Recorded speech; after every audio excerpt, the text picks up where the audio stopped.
या तो आज़ादी के लिए अंग्रेजों को हिंदुस्तान से खदेड़ ही देंगे, या फिर आज़ादी के लिए अपने प्राणों की आहुति दे देंगे। करो या मरो, ये एक ऐसा नारा था जो देश की आज़ादी के लिए एक अंतिम आंदोलन के रूप में जाना गया। आज का दिवस यानी कि 8 अगस्त हिंदुस्तान की आज़ादी में बहुत ही महत्वपूर्ण रहा। 8 अगस्त को अगस्त क्रांति दिवस मनाया गया। गांधी जी ने अपने भाषण में राष्ट्र के लिए करो या मरो का आह्वान किया, और ये अब आज़ादी की तरफ अंतिम चरण था। आज की ये घटना यानी कि 8 अगस्त को ये दिवस सेलिब्रेट किया जाता है अगस्त क्रांति दिवस के रूप में, और 9 अगस्त को इस आंदोलन की शुरुआत हुई 1942 में।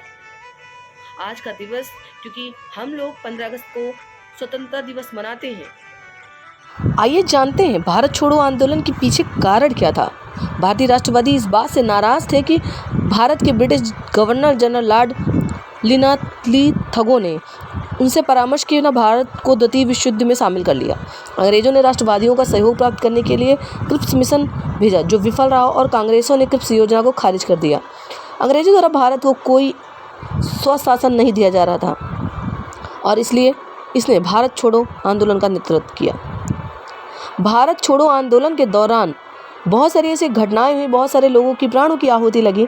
तो उनमें से जो घटनाएं घटी, महात्मा गांधी, जवाहरलाल नेहरू और वल्लभ भाई पटेल सहित कांग्रेस के राजनेताओं को ब्रिटिश सरकार ने गिरफ्तार किया था। अंग्रेजों को ऑल इंडिया मुस्लिम लीग, रियासतों, भारतीय शाही पुलिस, ब्रिटिश भारतीय सेना और भारतीय सिविल सेवा सहित वाइसराय काउंसिल में, जिसमें अधिकांश भारतीय थे, का समर्थन प्राप्त हुआ। अमेरिका से एकमात्र बाहरी समर्थन मिला क्योंकि राष्ट्रपति फ्रैंकलिन डी रूजवेल्ट, प्रधानमंत्री विंस्टन चर्चिल पर कुछ भारतीय मांगों को मानने के लिए दबाव डाला था। मुस्लिम लीग और हिंदू महासभा ने भारत छोड़ो आंदोलन का विरोध किया था। राष्ट्रीय स्वयंसेवक संघ आरएसएस ने भारत छोड़ो आंदोलन में शामिल होने से इनकार भी कर दिया था। तो ये एक बहुत बड़ी बात थी उस समय। गांधी जी के आह्वान पर कांग्रेस के सदस्यों ने प्रांतीय विधानसभाओं से इस्तीफा भी दिया था। तो आइए जानते हैं भारत छोड़ो आंदोलन दिवस, जिसे भारत का अगस्त आंदोलन या भारत छोड़ो आंदोलन के रूप में भी जाना जाता है। 8 अगस्त 1942 को महात्मा गांधी द्वारा ऑल इंडिया कांग्रेस कमेटी यानी AICC के बॉम्बे अधिवेशन में शुरू किया गया था। इसे अगस्त क्रांति या अगस्त आंदोलन के रूप में भी जाना जाता है। इसमें भारत में ब्रिटिश राज शासन को समाप्त करने की मांग के लिए विरोध शुरू किया गया था। 8 अगस्त 1942 को करो या मरो एक नारा था। महात्मा गांधी ने मुंबई के ग्वालियर टैंक मैदान में भारत छोड़ो आंदोलन की शुरुआत करते हुए राष्ट्र को अपना भाषण दिया, जिसे अगस्त क्रांति मैदान भी कहा जाता है, और 8 अगस्त को अगस्त क्रांति दिवस कहा गया। महात्मा गांधी ने अपने भाषण में लोगों से राष्ट्र के लिए करो या मरो का आह्वान किया, जिसका मतलब था कि हम या तो भारत को अंग्रेजों से मुक्त कराएंगे या राष्ट्र की रक्षा करते हुए मर जाएंगे, लेकिन आप अंग्रेजों की गुलामी स्वीकार नहीं करेंगे। 9 अगस्त 1942 को आंदोलन शुरू हुआ। तब से हर साल 8 अगस्त को अगस्त क्रांति दिवस के रूप में मनाया जाता है। वैसे तो 9 अगस्त के दिन ही भारत छोड़ो आंदोलन की शुरुआत मानी जाती है, परंतु ये आंदोलन 8 अगस्त 1942 से आरंभ हुआ था, क्योंकि ये ग्वालियर टैंक मैदान पर 8 अगस्त 1942 को इसकी घोषणा हो गई थी। भारतीय कांग्रेस महासमिति ने वह प्रस्ताव पारित किया था जिसमें भारत छोड़ो का प्रस्ताव रखा गया था। इसके बाद ये आंदोलन व्यापक स्तर पर आरंभ कर दिया गया था। यह भारत को ब्रिटिश शासन से तत्काल आज़ाद करवाने के लिए अंग्रेजों के विरुद्ध सविनय अवज्ञा आंदोलन भी था। इस मौके पर महात्मा गांधी ने ऐतिहासिक ग्वालियर टैंक मैदान, अब अगस्त क्रांति मैदान के नाम से जो जाना जाता है, वहाँ पर करो या मरो का नारा दिया था। महात्मा गांधी ने आंदोलन में अनुशासन बनाए रखने के लिए कहा था, और जैसे ही इस आंदोलन की शुरुआत हुई 9 अगस्त 1942 को, दिन निकलने से पहले ही कांग्रेस वर्किंग कमेटी के सभी सदस्य गिरफ्तार हो चुके थे और कांग्रेस को गैर कानूनी संस्था घोषित कर दिया गया था। यही नहीं, अंग्रेजों ने गांधी जी को अहमदनगर किले में नज़रबंद भी किया था।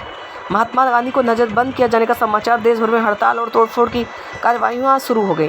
कहते हैं कि इस आंदोलन में करीब 940 लोग मारे गए थे और 1630 लोग घायल भी हुए थे, जबकि 60,229 लोगों की गिरफ्तारी हुई थी। ये देश का सबसे बड़ा आंदोलन भी था। आंदोलन के दौरान पश्चिम में सतारा और पूर्व में मोदिनीपुर जैसे कई जिलों में स्वतंत्र सरकार की स्थापना कर दी गई थी। ब्रिटिश सरकार ने इस आंदोलन के प्रति काफ़ी सख्त रवैया अपनाया और इस विद्रोह को दबाने के लिए ब्रिटिश सरकार को साल भर से ज़्यादा का समय लगा था। इस आंदोलन में 1943 के अंत तक भारत को संगठित कर दिया गया था। सभी धर्म और जात के लोग एक साथ अंग्रेजों के विरुद्ध खड़े हो गए थे। 1943 में 10 फरवरी को महात्मा गांधी ने 21 दिन का उपवास रखा था। उपवास के 13वें दिन गांधी जी की हालत काफ़ी गंभीर होने लगी थी। अंग्रेजों द्वारा देश को स्वतंत्र किए जाने के संकेत चलते ही गांधी जी ने आंदोलन को बंद कर दिया और अंग्रेजों ने कांग्रेसी नेताओं सहित लगभग 1 लाख राजनीतिक बंदियों को भी रिहा किया था। भारत छोड़ो आंदोलन भारत का सबसे तीव्र और विशाल आंदोलन था, जिसमें सभी लोगों की भागीदारी थी। इसी के चलते अंग्रेजों को भारत छोड़ने पर मजबूर होना पड़ा, परंतु उन्होंने 1942 से 1947 के बीच हिंदू मुस्लिम के बीच फूट डाल दी थी, जिससे भारत का विभाजन भी हुआ और एक देश भारत और दूसरा पाकिस्तान भी बना। तो शायद आपको पता चल गया होगा कि भारत के टुकड़े करने में अंग्रेज सफल रहे और आज़ादी के एक दिन पहले एक देश 2 हिस्सों में बँट गया।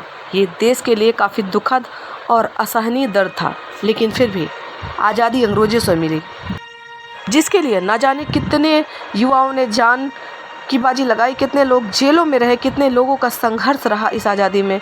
और इस आज़ादी के पावन महोत्सव में आज का दिवस हमेशा से सराहनीय और वंदनीय रहेगा। उम्मीद करते हैं 1942 की अगस्त क्रांति भारत छोड़ो आंदोलन का ये वीडियो आपको पसंद आया। अगर पसंद आया तो इस वीडियो को शेयर ज़रूर करिएगा। चैनल को सब्सक्राइब करना बिल्कुल भी मत भूलिए। जय हिंद।